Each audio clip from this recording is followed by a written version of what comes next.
Hello compadres, welcome back to All the Mods 9, and we have a very exciting episode planned in store for you today. We're going to be building a really cool Cascade farm blueprint that I've put together. So let's jump in game. Oh no. Oh right, yeah, Aqua Hugger died, our researcher. So we'll get that waypoint off the map. There we go, messy. So let me get the build tool out and show you this really amazing farm thing I built. Basically, I spent some time on my test world designing a really cool kind of cascade set of fields. Now I'm worried that what I designed is going to be a bit big, but I'll put it down here in this big flat open space for you guys to see. Because honestly, I think this thing looks freaking amazing. Anyway, we're going to go into packs, select my pack, scans, and where is it? Yeah, there we go, Cascade Fields. Boom. Now, take a look at this bad boy. It's going to take a lot of materials to build, but I think we can do it. I was careful to use only pretty basic materials. There's some birch, some spruce, logs, stone bricks. Nothing too crazy. Now, it is quite big, but it looks quite cool, I think. It's going to overlap this mountain a little bit if we're not careful. So we'll have to line it up, but as you can see here, it's basically just an array of fields. We've got 4 fields here to complement the existing one up top over here. But positioning this could be a bit tricky because we don't want to overlap the Create Workshop at all. And at the moment, it's overlapping the farm. Okay, let's see if we can slot this into a nice position. There we go, that looks great. We've got this extra space in front here for even more fields and whatnot. So I'm going to pull the trigger on this. Now it is going to take our builder ages to dig this out because this is a huge building. And we'll put Ambriel on this because she's the closest. So take a look. These are the materials. We've got hoppers and botany pots because there's a special section underneath the fields where we can grow botany pot crops. There's some iron chests, yeah, some fields. Lots and lots of stone bricks, 700. But the real big one is going to be dirt, 900. And so we'll pull the trigger. Boom, okay, colony build request created. Now it's going to take our builder frickin' forever to build this, so we're going to do a bit of, legwork for them. Give them a bit of a helping hand. Oh my god, what the hell? Get out of here. There we go, flame on. Oh man, I feel like an Imperial Flamer. Or who's the guy with the flamethrower from something? The tortoise guy from Overwatch, maybe? I don't know. But yeah, with a bit of ulti-mining, we're gonna speed things up for the builder pretty well. There we go.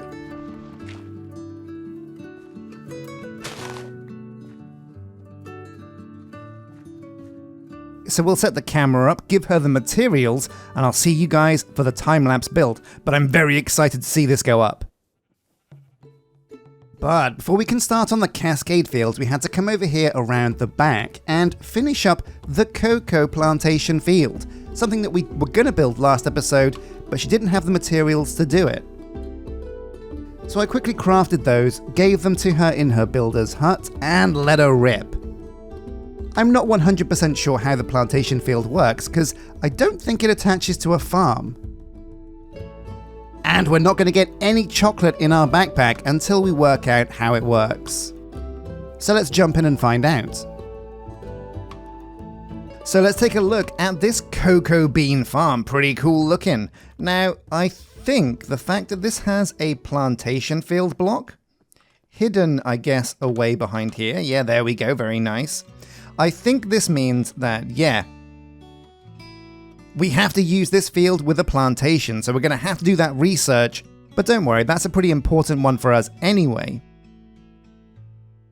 But it looks like you can farm both cocoa beans and vines on this field, which is really cool. I don't see any yet, but I'm sure they'll grow. Anyway, with that in position, now Ambriel is clear to build the Cascade Fields. Now there's a lot of work for her to do. Yeah, I think I might help a little bit here. There we go. I'm doing my bit.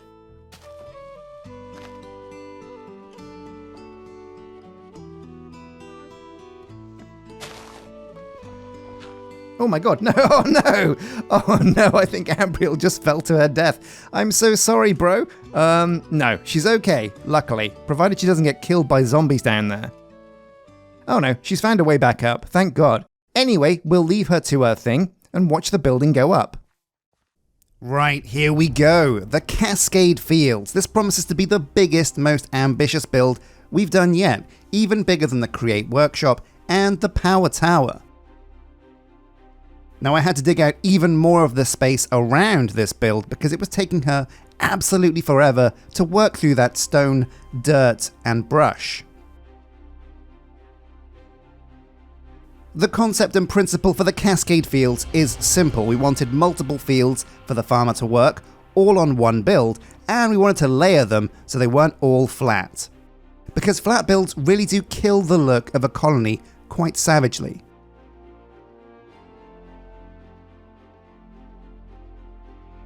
Now you'll see there's also a section there where we've got some botany hopper pots.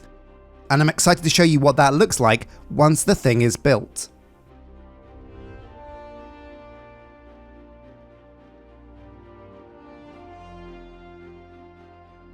All of the materials were very simple to acquire and put in place. It can be tempting to use all the blocks at your disposal in creative mode when you design a building, but remember, when you come back and the builder has to do it legit, you're going to have to gather all of those blocks yourself. So keep it simple.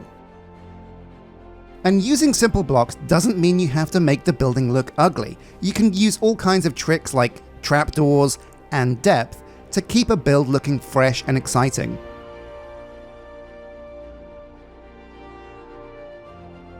But as always, a mainstay for me is the log with stone effect. You brace a building with log and then clad it with the stone brick.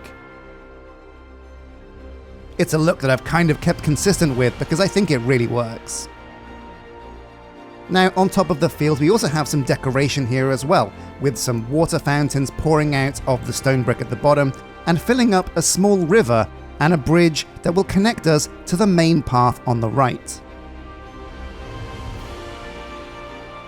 And also for decoration, we're using stone walls, cobblestone walls there, with fence posts on top, and then we've attached iron lanterns at the tip to keep the area well lit. Okay, yeah, let's take a fly through. There are the hopper botany pots. Man, that's a real tongue twister.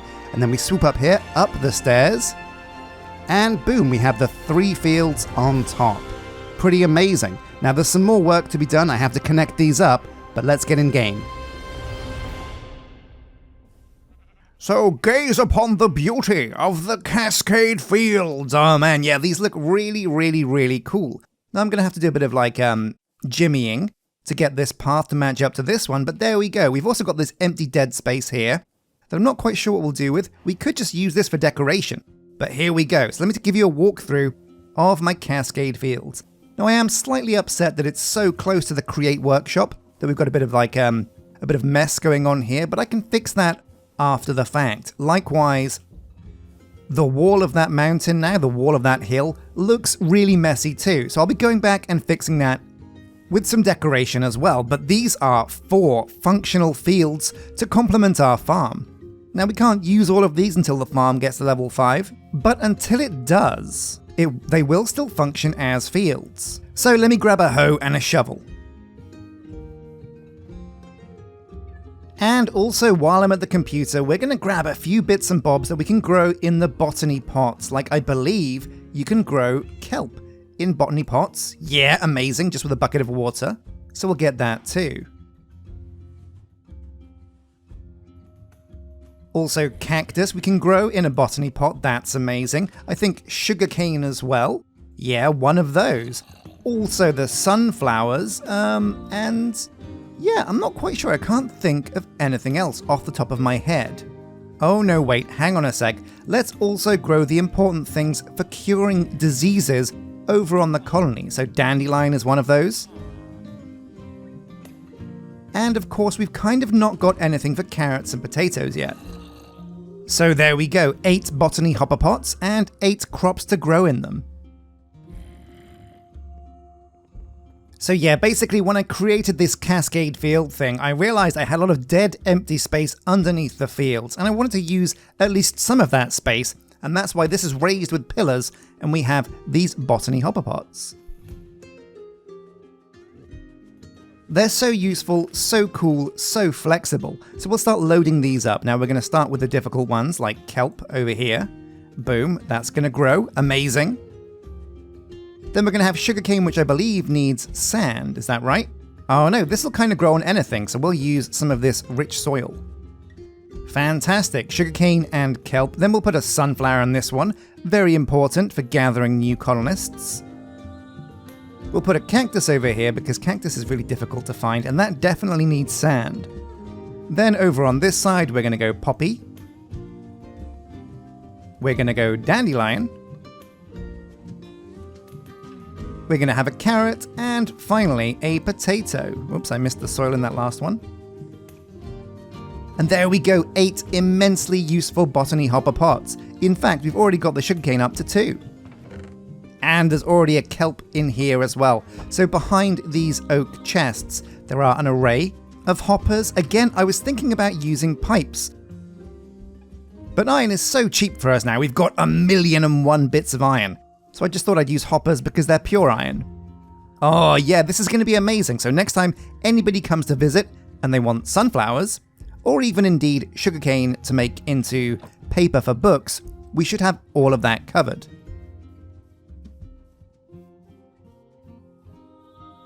Super fantastic. So let's get to hoeing some of these fields. This is field number 1 down here on ground level. Now I think I made a bit of a boo-boo. This field is a little bit too big for the farmers to work. I think it's about 1 block too big. So this whole cascade field could have been, in theory, 1 block smaller, and that might have avoided some problems. But it's not the end of the world because the farmer will still work the field, and we can still put crops around the edge. Or, in fact, we can just decorate the edge. And we've almost entirely spent our iron hoe. I'm going to have to go and get a re-up. Yeah, there it goes. Oh well, I'll go and do that later because this can all, happen whenever I want to. Also, the farmer will use a hoe himself to hoe the fields, so it's kind of not worth bothering with, but it does look nicer all hoed and such. Oh, hello Ambriel, you still hanging around, are you? So yeah, 2 stairways to get up to the top because this one over here that connects to the field in the back also leads down. Now there's some dead space underneath these fields as well, to the right and to the left, and we could maybe mess with that later on and find out a cool thing to put there, but that's a problem for later. Oh man, yeah, look at this. So we're going to go and put some of this stuff into the hospital just to get them, well stocked for all the diseases and illnesses that could happen. Ah, Rhapsody Nathanius. Here you go, my friend. I'm going to re-up you with all the things you need to be a good doctor. This housing stinks. What is it? Wow, rude. What? The housing stinks? Is her house too far away from where she works? I mean, it's just over the road. Rhapsody, I'm assuming you live over there. Maybe we can manually go in and rejig who lives where, but the problem is at the moment, colonists are dying left, right, and center, which is great for getting new dudes in, but it means housing is a bit pointless to kind of mess around with at the moment. Good to see you. There's an egg. Okay, so we're going to give you sunflower, the potatoes, dandelions, carrots, all that you need to cure all the diseases. At least I think so. So the Cascade Fields. Pretty frickin' legendary. Now I think what we're also going to do this episode is try and upgrade the buildings we have to be level 2. Maybe not all of them because some of them are really tough big builds, but I definitely want the core buildings in the middle, the tavern and the town hall, to be level 2. I want to get more shingles in the center of the colony.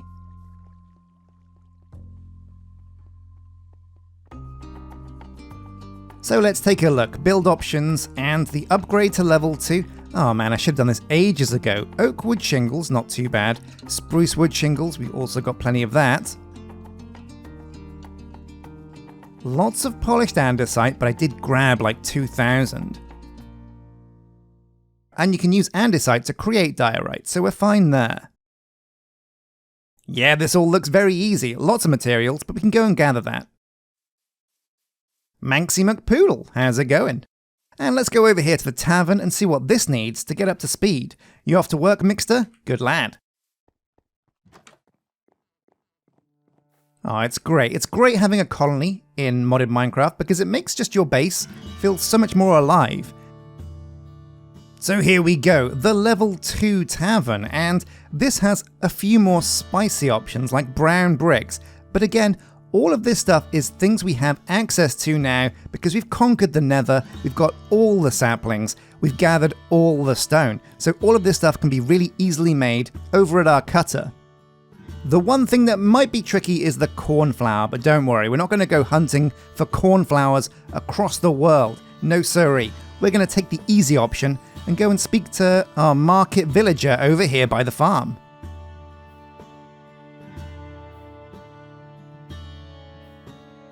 Hello, Matilda. Are we calling her Matilda? Yeah, sure, we'll call her Matilda. So, cornflower. Oh no, she doesn't have cornflower seeds. What, the Adrian? Well, she didn't have any sunflower seeds either, so I shouldn't be surprised. Oh no, and a look in the computer shows us also no cornflowers here. Well, we're on a mission, guys. Let's go and find a cornflower. Oh man, this is rude though. Looks like somebody holding an axe has accidentally stripped this spruce log. That's the annoying thing about axes, right? You're walking around, and I like to right click just randomly for the hell of it.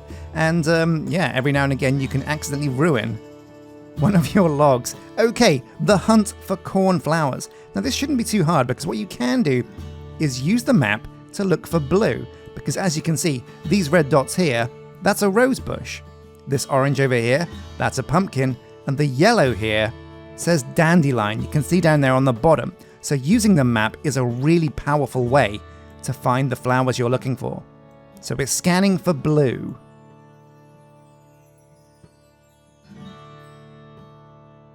And we could be looking quite far here, but what's this? Oh, there we go. Looks like it's a cornflower.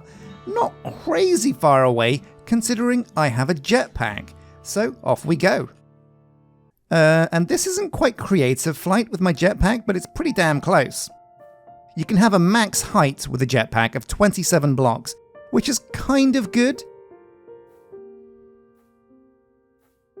Sometimes jetpacks are so powerful, you press space for like half a second, and suddenly you're on the moon, and you're thinking, hang on a sec, A, how did I get to the moon with a jetpack? I guess it makes sense, it's how rockets work.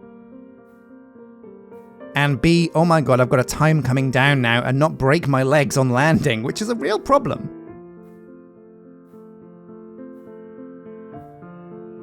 But anyway, let's just enjoy the nice chill flight through these lovely biomes. Oh, gotta pick up the height here, whoosh. Lovely stuff. Now, whereabouts was the cornflower? I really should have put a waypoint.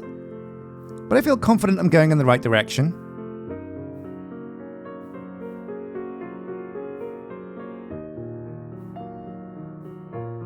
Again, this city in the valley is such a great location for a city, isn't it? Oh man, or like a village. Plus it's a cool looking one as well. I love these valleys, this kind of, it feels very like Scandinavian, doesn't it, these kind of hills. This is kind of like the area where I built Elsa's castle, Arendelle.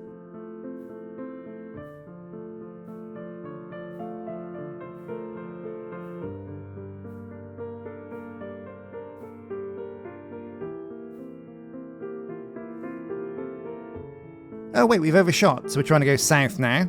And again, we're looking, oh wait, here we are. This is the bad boy himself, the cornflower. Woo!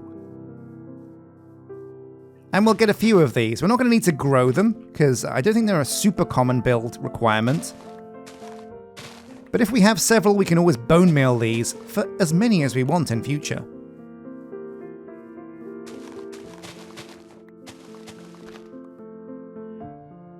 So I'm going to plug these into the builders along with all the other materials that I can make up in the cutter, and I'll catch you guys in 20 minutes or so for an amazing time lapse. So the race is on between these two hot rods. It's Ambriel versus Mixter in the third of their races. Yeah, so far it's 1-1. Mixter was the fastest builder of the house, but Ambriel pipped Mixter at the post with the Forester's Hut. Honestly, this could go either way. The town hall is a much bigger building, which means it's going to take a lot longer to do. However, there are more complex materials in the tavern, which means there's a lot of going backwards and forwards to the builder's hut to grab the bits you need because of the variation. Either way, I'm very excited to see what both of these buildings look like at level 2. And the most exciting thing about the tavern is that we're going to start to get more dudes and higher level dudes as well appearing in there. And because we've got so many houses now, we can go on a bit of a shopping spree and get as many colonists as we want. Now I do see that Ambriel Fester is walking around with a yellow question mark on top of her head, so I'm going to have to, after this build, go and see what her quest is. Because colonists always give you quests related to what they are and what they do. The soldier wanted us to go and kill zombies, makes sense, so what is the builder going to ask us to do? I can't wait to find out. But after our trip to the nether, we've got tons and tons of nether quartz. Now that we've got sunflowers on the grow, we've got loads of wheat, we should have all of the things that the colonists want to get hired. The only tricky thing is diamonds. We still don't have a reliable way of getting diamonds, and even if we did, 5 diamonds for a colonist? I don't care how good your stats are, that's a very steep price. The town hall is looking pretty spicy now. It's much bigger than before, it's much whiter than before, looking a lot more like the White House now at least. But it's still got a long way to go, and amazingly, it's got rid of those wooden steps for the roof and now has these amazing shingles. Fantastic. Well, let's get in game and take a look at what these bad boys look like. Oh man, what an epic build. Yeah, this is probably the widest building that we have so far, and upgrading it took so frickin' long, but we're there now. Hooray! So what has the town hall being level 2 changed? Well, maybe it's increased the borders on our colony. Let's get the build tool and see if that's true. No, this still goes out about as far as I remember, so yeah, I don't know if much is really changed with a level 2 town hall. However, there's definitely research that we can't do without this bad boy being level 2. Okay, let's go over here and look at the tavern. Oh man, this place is heaving. I see 5 dudes ready to join the colony already, but we've got a bit of chaos here at the front door. Looks like we need to hire a bouncer. Alright guys, come on. Move out of the way. Oh, these nuts coming through. There we go. Okay, so the new dudes are Scotty Jester, Random 101, Kapulka Vink, D's Nuts, it's Wilson. I love that door, by the way. And Molly Moo Durard. Okay, well, let's take a look. Some of these guys are quite expensive. Gold bars are not cheap. What about D's Nuts? Are D's Nuts cheap? Can I help you? 36 books. So D's Nuts are well read. Great to see you. Oh my god, the audio is peaking, but Random 101 also wants enchanted books. These are pretty crazy requests so far. What about you, Scotty? Much more reasonable, 16 nether quartz. So let's at least hire Scotty. That's kind of unfortunate. I was hoping one of these guys was going to require sunflowers now that we've got a whole load stocked away. Boom, there's Scotty. So while we were in the town hall, what we should have looked at is our citizen capacity now, because we had a big housing upgrade. We should have a lot more space. Yeah, 13 of 18. So we can get a whole bunch more dudes. We've got 5 more spots. So what about Zelda Spinderella? I love that name. Oh yeah, baked potatoes. Mega cheap. Let's go and grab those. Lovely stuff. This is really improving the amount of dudes you've got on the colony. Where were you? Here you go, Zelda. Great to see you. Oh my god, that's loud. Turn down your mic. But great stuff. 2 more dudes. And that means we can kind of hire some of these roles that we haven't had before. Let's get a miner back on the colony. We're going to do the level 2 miner, right? Much better. Also, a level 2 miner can use, I believe, stone tools. And Zelda Spinderella looks great for this job. So there you go. It's a fine afternoon. It's a great afternoon, Zelda. Now get to work. Now that reminds me, so basically we've got the blacksmith, we've got the miner, but we don't have much automation going on. Yeah, Manxie the Quick is our blacksmith, but she doesn't know many recipes. So before your dudes start doing anything, you have to come over here and teach them how to make things. So very simply, we're going to make sure that Manxie knows how to make the basic pickaxes, definitely. Number 2, we're going to make sure she can make shovels. Oh no, wait. Oh, right. So the problem is, when you teach them recipes, they... oh yeah, I've got to go in and remove these, because basically they lock in with only one recipe. They won't just make a pickaxe if they've got any of the materials. They have to know exactly which type of plank, which type of stick to use. So let me just fix that now.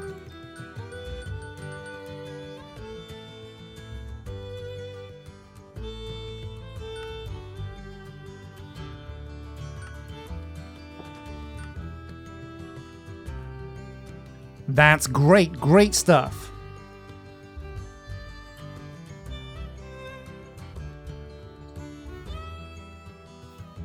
So speaking of farmers, let's go over and check on our farmer, see what he's been up to while we've been building. Has he actually farmed any of these chilies? This is a great test for us.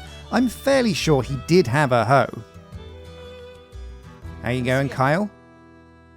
He needs fertilizer. He wants chili pepper seeds, but we already have so many over here. Now, is he actually farming these? There's only one way to find out. What's his pack say? Okay, so he's got chili pepper seeds and chili peppers in his pack. Interesting. The farm has no inventory. The racks have a couple of chilies, so he's actually doing it. He is actually farming chilies. Right, so let's cap the episode off by seeing if we can complete Ambriel's quest. Let's bring her back. And yep, there it is, that yellow question mark. Great stuff.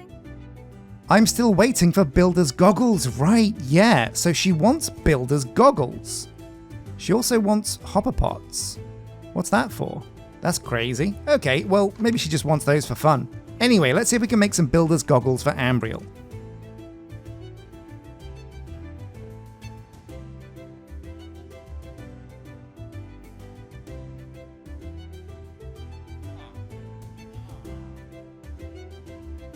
So Builder's Goggles, yeah, they don't do anything, but they're a cool quest reward.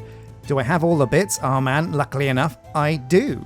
So let's go and give her these goggles, see what we get as a reward. Now, last time I thought I got a diamond, but I think I was mistaken because I already had a diamond. So we're going to clear our pack. Anything that goes in these bottom 6 slots is what we get. But it could just be XP. 1, 2, 3, 4, 5... No new items. Unless we got like a baked potato or a steak or a torch. I don't think we actually got anything. Ah, you finally found my glasses, thank you. I can see clearly. You should try them, they're pretty neat. Boom, and what did we get? Nothing? I don't think we got anything. We got the Builder's Goggles back. Should we try them on? Oh yeah, that is styling. Okay, well, thank you for watching this episode of All the Mods 9. Next episode, hopefully what we're planning to do is jump into cooking for blockheads, convert our farmhouse bottom floor into a kitchen, so we can investigate some meals and some crops, because we want to reap the rewards of some of our farming. And if we can eat lots of different meals, we can upgrade our health as well. If you've watched this far into the episode, I want you to put in the comments section, "My eyes, the goggles do nothing," or like some variation of that, if you get the reference, and I will like and heart the comment. As always, a massive thank you, and until next time, take care.